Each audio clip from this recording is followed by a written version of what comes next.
关心哈，不过他不是选对会的人了哈。资深的媒体人周玉蔻讲，陈时中准备要征战桃园，以冷冷的回应，也要为民调来看，陈时中转战桃园真正无人对伊会着。那是从卫福部长陈时中、民进党立委郑运平，加上新竹市长林志坚，陈时中以31%领先。若果从陈时中加国民党可能人选罗明哲甲万美玲比较起来，嘛是赢超过11%。郑文灿市长经营得这么好，我们也不能够轻易的把这个版图就让给国民党。如果有机会陈时中到桃园，我个人倒是相当的赞成。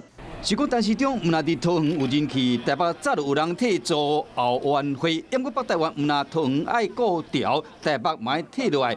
艰难选区新北市想要拼赢侯友宜，无遐简单。今麦听讲，交通部前部长林佳龙明仔载将会甲侯友宜共台，敢讲是起手性。林佳龙部长去参加，这原本就是理所当然的，没有很多的政治考量。我们的好朋友接任总召，林佳龙部长没有去，我们才觉得奇怪嘞。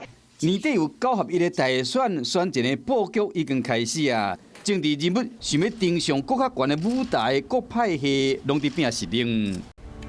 我是陈雅玲，想要跟我一起从零掌握天下事吗？赶紧按下华视新闻 YouTube 频道的订阅按钮，开启小铃铛，跟我一起探讨公共议题，给您最专业的华视新闻。